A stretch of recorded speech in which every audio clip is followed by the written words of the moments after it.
Online Manipuri numidangi pau yengbiriba pumnamang puthoi laisomna khurumjari ahanbada maroiba pau. Charake Kangpokpida helicopter ama Purakpadha Kuki mayam thoraktuna yengnari. Nuclear weapons sing ase atopa laibaka mantiknaba nate. North Korean President Kim Jong-un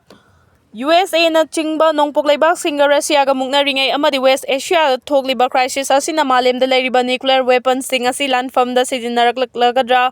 haibagi mipaiba poknaringai ngasi North Korea gi Supreme Leader Kim Jong-un na Korean Peninsula da nongchup laibak singna khut thingjilakpadagi lairiba tension asi afaba nate hairaduna North Korea da lairiba nuclear weapons sing asi sizinabagi atopa laibak singa mantikna duna kihanaraga khongfam handongnabagi damak thamba nate haina Fongdokhre wafam asi Korean Peninsula da lairiba tension asi gi matangda United States na tension asi North Korea bu mapung fana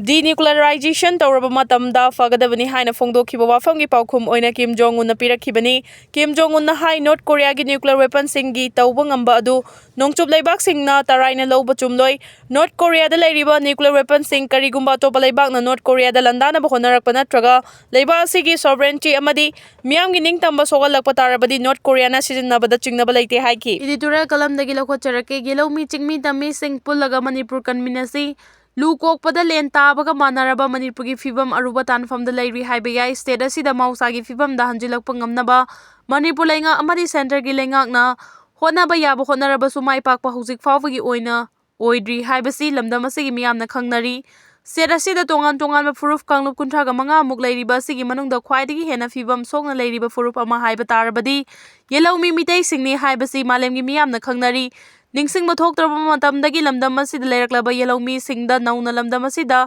changlakpa furuf kanglom na namduna Manipur bu makhoi gi lam oina ba honarakpadagi ngasigi Manipur gi fibam asi oirakpani haibasi lamdam asigi yelawmi singna mayek sengna khangnaraba maramna hauzik state asida khundaminariba yelawmi furuf kanglu pumnamagna lingjen manana achumba while fangnaba India lengakta puna taksinbagi thorang paikhan minanabagi matam oire haina khali maramdi state asina India da tendringegi matamda matam khara haibadi chahi yankhai muk British ki makhada lairingegi matamda British lengakna lamdam asida ching amadi tamgi oiba tongan ba while gi lengak thamlaga Manipur gi yelawmi furuf kanglup singi apunbagi pangal sontha hanaba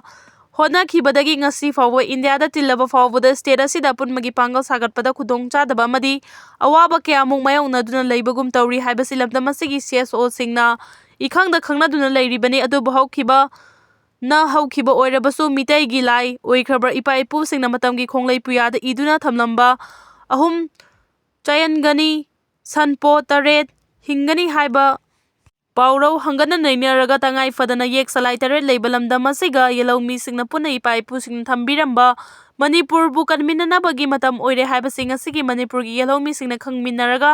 ngasigi luraba lamdam asigi irang amadi lana si punna thengnaminabagi matam oire haina khali maramdi state asida leiminariba furuf kanglup kuntraga manga muksigi manungda yelawmi yek salai taret leiba furuf kanglup singna Manipur gi oiba achetpa firef lawdaba yadabagi matam oibagi maramdi